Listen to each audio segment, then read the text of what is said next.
Oke, Assalamualaikum warahmatullahi wabarakatuh. Di sini kami dari kelompok 3 akan menjelaskan tentang Introduction and Focusing the Study. Jadi untuk sebelum kita memasuki materinya, izinkan perkenalan diri dari kelompok kami, yaitu dari kelompok 3 ini berjumlah dengan 4 orang, yaitu dengan saya sendiri, nama saya Muktafi Liamdillah Diyar dengan NPM 2301 301 0355. Selanjutnya dengan rekan saya yaitu Ahmad Hafiz Rizky dengan NPM 2301 301 30003, yaitu selanjutnya dengan rekan saya Muhammad Tuafi Azizi dengan NPM 2301 301 0010. Selanjutnya dengan rekan saya yang terakhir yaitu Muhammad Akbar Atala Gagas Saputra dengan NPM 2301 301 0018. Jadi untuk materi ini atau pelajaran ini itu kita dengan lecturer atau dengan guru kita yaitu Bapak Vicky Effendi SAMSC. Jadi untuk langsung saja kita akan memasuki materinya. Dimohon untuk teman-teman yang melihat video ini diharapkan semoga cepat bisa memahami dan juga dipahami secara detail dan juga secara pemahamannya masing-masing. Jadi langsung saja kita memasuki materinya. Untuk selanjutnya akan dijelaskan oleh teman saya. Baik, yang pertama yaitu kita membahas mengenai the research problem statement. Nah, jadi pada pengantar penelitian kualitatif yang baik itu dimulai dengan memaparkan masalah penelitian itu secara jelas. Nah, di sini Creswell itu memperkenalkan model kekurangan yang menekankan pada identifikasi celah atau kelemahan dalam literatur yang ada dan menunjukkan mengapa penelitian baru itu diperlukan. Nah, jadi ada beberapa komponen pengantar yang baik, yaitu antara lain yang pertama yaitu mengenai topik. Jadi mulailah dengan kalimat atau paragraf yang menarik perhatian dan memperkenalkan topik penelitian. Jadi kalimat pembuka yang baik itu biasanya memantik ketertarikan dengan menyebut isu kontroversial, angka statistik, kutipan, atau cerita. Nah, setelah kalimat pertama, lanjutkan dengan pembahasan umum tentang topik yang diteliti. Lalu yang kedua, yaitu mengenai the research problem. Jadi, bahas masalah penelitian atau isu yang menimbulkan kebutuhan penelitian. Jadi pembaca itu perlu diberitahu tentang isu atau masalah yang ingin dipecahkan dalam penelitian. Jadi, masalah penelitian dapat dilihat sebagai argumen mengapa topik tersebut penting untuk diteliti. Jadi masalah itu bisa ditemukan dalam pengalaman pribadi, tuntutan pekerjaan, rekomendasi dosen pembimbing, atau literatur ilmiah. Nah, masalah itu bisa berasal dari isu dunia nyata atau dari kesenjangan literatur. Lalu yang ketiga yaitu evidence from past studies. Jadi kita tuh bisa meringkas bukti penelitian sebelumnya yang berkaitan dengan masalah. Jadi, apakah orang lain sudah meneliti masalah ini? Apakah mereka menemukan sesuatu? Yang tujuannya itu adalah memposisikan studi kita itu dalam konteks penelitian terdahulu. Jadi, kita itu bisa membuat bagan untuk menunjukkan bagaimana penelitian kita itu bisa mengisi celah dalam literatur. Lalu yang berikutnya yaitu mengenai deficiencies in current literature. Nah, ini tuh menjelaskan kekurangan dari literatur saat ini. Jadi, literatur itu mungkin tidak lengkap, tidak memadai, atau tidak relevan. Nah, di bagian inilah elemen deficiency muncul, yang menunjukkan mengapa penelitian itu penelitian yang sedang diteliti itu penting. Misal, metode pengumpulan data yang buruk, kurangnya teori, kurangnya penelitian untuk kelompok tertentu, atau kebutuhan nih untuk memahami pengalaman secara lebih mendalam. Nah, tiap pendekatan kualitatif itu akan menghubungkan masalah penelitian dengan cara yang berbeda. Misalnya, penelitian naratif menyoroti pentingnya cerita, seperti fenomenologi, menyoroti kebutuhan memahami pengalaman individu. Kalau grounded theory itu menyoroti perlunya teori, kalau etnografi itu menyoroti budaya, serta kalau studi kasus itu menyoroti perlunya pemahaman akan suatu kasus. Nah, kelima yaitu the importance of the problem for specific audience. Jadi eh, mengapa penelitian ini tuh penting atau masalah ini tuh penting. Jadi eh, ya ketika penelitian ini dilakukan itu dijelaskan agar orang-orang atau audiens itu bisa mengerti tentang suatu masalah yang ada. Oke, materi selanjutnya ini the purpose statement. Jadi penjelasan dari purpose statement sendiri itu adalah pernyataan yang menjelaskan tujuan utama penelitian dari kualitatif ini. Nah, ini tuh merupakan bagian yang bisa dikatakan paling penting dalam keseluruhan penelitian karena berfungsi sebagai petunjuk arah atau kalau Creswell menyebutnya roadmap. Nah, bagi pembaca tentang apa yang ingin dicapai oleh peneliti. Namun, banyak penulis itu justru biasanya membuat secara tersirat sehingga sulit dipahami oleh pembaca. Nah, untuk menghindari hal tersebut, Creswell itu menyediakan contoh skrip atau template yang bisa langsung diisi oleh peneliti. Nah, bisa dilihat di sini template dasar yang disediakan Creswell itu berbunyi the purpose of this. Ini bisa memilih antara naratif, phenomenological, grounded theory, ethnography, case, lalu study is bisa memilih was, will be, atau yang lain, to understand, describe, develop, discover. Lalu the central phenomenon of the study ini kita ingin meneliti apa, for the participant. Jadi partisipan dari penelitian ini apa gitu. At the site. Site ini maksudnya tempat-tempat yang kita teliti itu di mana. Nah, at this stage in the research, ini central phenomenon bisa menyebutkan untuk permasalahan yang kita teliti itu apa, will be generally defined as general definition. Ini kita menjelaskan secara ringkas atau intinya di dalam penelitian ini apa gitu, sehingga peneliti itu tertarik untuk mengadakan penelitian di tempat tersebut atau di topik itu gitu. Nah, ini saya jelaskan satu persatu. Jadi yang tadi di kalimat yang pertama itu kan menyebutkan pendekatan penelitian itu apa. Nah, pada bagian awal kalimat, peneliti itu tentunya harus menyebutkan jenis pendekatan kualitatif yang digunakan, seperti naratif, phenomenological, grounded theory, etnografi, case study gitu. Nah, penyebutan ini tuh ditempatkan paling pertama dalam kalimat sebagai penanda pendekatan dan sebagai pengantar metode pengumpulan data, analisis, dan juga pelaporan dari penelitian ini. Nah, untuk yang kedua itu tadi menggunakan kata kerja yang sesuai.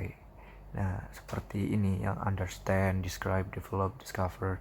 Nah, ini Creswell menjelaskan bahwa purpose statement itu harus menggunakan kata kerja yang sesuai dengan jenis pendekatan. Misalnya kalau di naratif itu understand, experience. Lalu kalau di phenomenological, etnografi, dan juga study case itu biasanya describe. Nah, kalau di phenomenology itu biasanya juga meaning ascribe. Nah, kalau di grounded theory itu biasanya develop atau generate. Nah, kalau di semua pendekatan itu rata-rata biasanya memakai discover gitu. Nah, kata-kata ini itu tentunya dapat membantu untuk untuk mengkode gitu. Jadi langsung tahu kalau misal kata ini muncul berarti menggunakan pendekatan yang mana. Nah, tujuan penelitian itu sesuai pendekatan yang dipilih gitu. Lalu yang ketiga itu menentukan central phenomenon.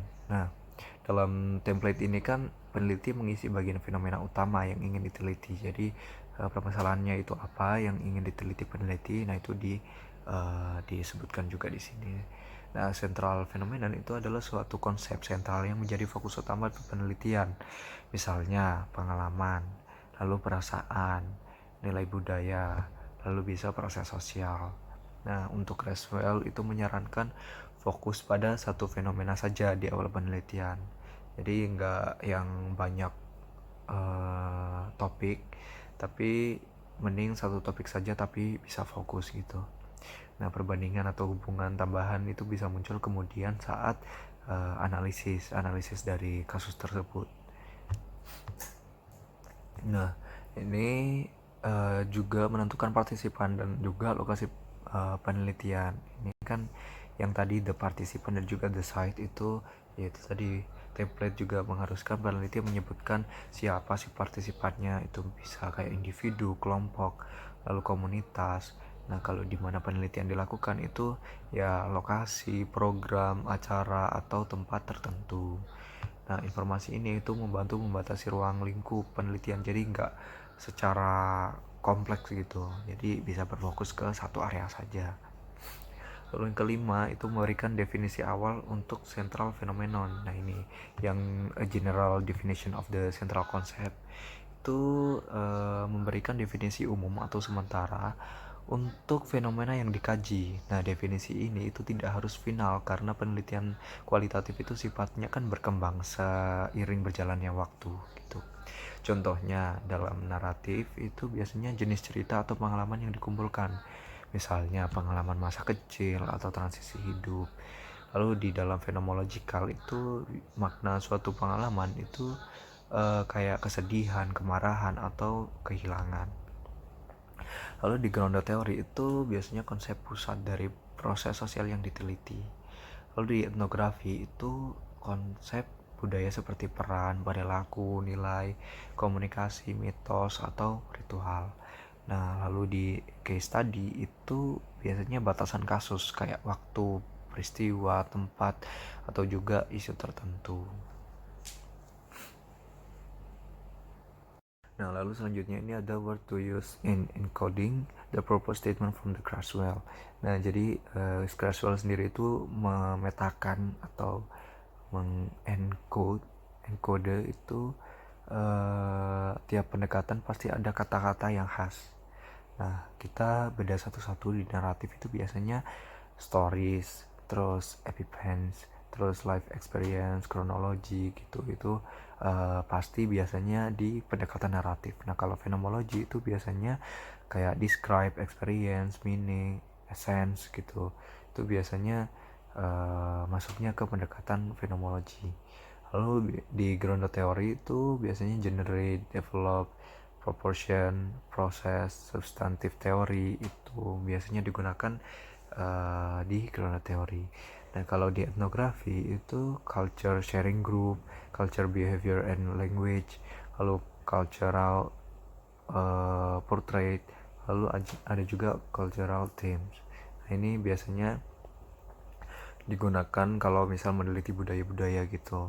Nah, kalau di case study itu biasanya bounded, single or collective case, terus juga event, proses, program, individual gitu-gitu biasanya masuk ke case study. Nah, jadi intinya di dalam materi ini itu purpose statement harus mencakup 5 komponen utama seperti kayak jenis pendekatan, kata kerja yang tepat, lalu central phenomenon, terus partisipan, dan juga definisi awal dari fenomena yang akan diteliti. Oke, jadi materi selanjutnya kita akan bahas mengenai research question atau pertanyaan penelitian. Jadi tujuan dari research question itu adalah untuk memperjelas arah dari penelitian tersebut. Nah, dalam penelitian kualitatif, fungsi dari pertanyaan itu untuk mendeskripsikan tujuan dari penelitian tersebut menjadi beberapa poin yang nantinya akan dijelaskan atau ditanyakan demi untuk memperoleh data atau dalam melakukan data collection. Jadi research question atau pertanyaan penelitian itu membantu peneliti untuk to organize the focus of their investigation atau untuk mengorganisasi fokus dari investigasi mereka. Jadi nantinya itu pembahasan atau yang akan ditanyakan pada partisipan itu tidak terlalu melebar, yakni nanti harus mengerucut biar pertanyaan itu nggak kemana-mana. Nah, dalam research question ini ada dua tipe dari pertanyaan. Yang pertama adalah central question dan yang kedua adalah subsequent. Yang kali ini saya akan menjelaskan mengenai central question atau central question, pertanyaan sentral, pertanyaan yang itulah pokoknya. Nah, dalam penelitian kualitatif harus ada main question atau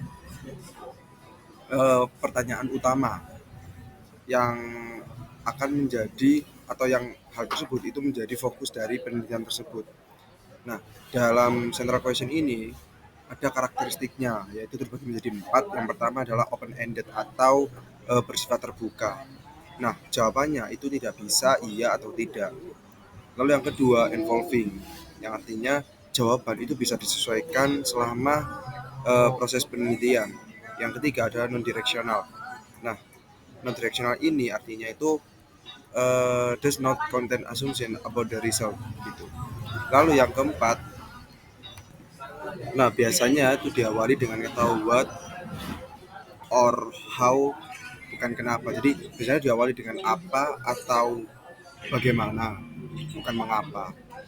Nah, tipe yang kedua adalah subsequent yang akan dijelaskan oleh rekan saya. Oke, selanjutnya kita akan membahas tentang the research question atau sub question, yaitu apa sih sub question itu? Yaitu sub pertanyaan, yaitu subbab untuk pertanyaan. Sub question pada penelitian itu adalah pertanyaan turunan yang membantu untuk memperjelas dan juga memecah central question atau pertanyaan utama penelitian, yaitu menjadi bagian-bagian lebih spesifik untuk dieksplorasi lebih dalam. Jadi ada 3 untuk tujuan sub question, yaitu yang pertama memperinci central question menjadi beberapa fokus penelitian yang lebih kecil. Yang kedua yaitu membantu peneliti menggali detail dan juga dari fenomena yang diteliti. Selanjutnya itu yang terakhir yaitu menjadi panduan dalam pengumpulan data seperti dalam wawancara atau observasi. Selanjutnya, bagaimana sih cara untuk kita menulis sub question itu? Yaitu yang pertama itu gunakan jumlah yang kecil, biasanya 5-7 sub pertanyaan. Yang kedua yaitu gunakan kata tanya how atau what seperti pertanyaan yang utama. Tuh, untuk pertanyaan utama ini kita gunakan atau kita perlukan kata how atau what. Yang ketiga yaitu yang terakhir ini yaitu biarkan bersifat terbuka atau open ended agar tetap fleksibel untuk penelitian kualitatif. Selanjutnya ada fungsi sub question dan juga berbagai jenis penelitian kualitatif, yaitu yang pertama itu narrative study, yaitu menggali makna pengalaman tokoh. Yang kedua yaitu fenomenologi, yaitu membantu menemukan esensi dari pengalaman. Yang ketiga yaitu grounded theory, yaitu untuk merinci teori yang sedang muncul. Yaitu tujuan apa sih grounded theory ini? Tujuannya itu untuk merinci atau memperjelas teori yang sedang muncul atau sedang berada. Selanjutnya ada etnografi, yaitu menjelaskan aspek budaya kelompok. Jadi untuk etnografi ini tuh menjelaskan aspek budaya kelompok. Aspek-aspeknya itu apa aja pada kelompok tersebut. Selanjutnya ada yang terakhir yaitu case study, yaitu menjabarkan elemen-elemen kasus yang diteliti, yaitu untuk menjelaskan lebih jelas tentang elemen-elemen apa sih kasus yang akan kita teliti. Selanjutnya akan dijelaskan oleh teman saya. Baik, demikian pemaparan dari kelompok kami mengenai introducing and focusing the study. Apabila ada kata-kata yang salah mohon dimaafkan. Wabillahi taufiq wal hidayah. Wassalamualaikum warahmatullahi wabarakatuh.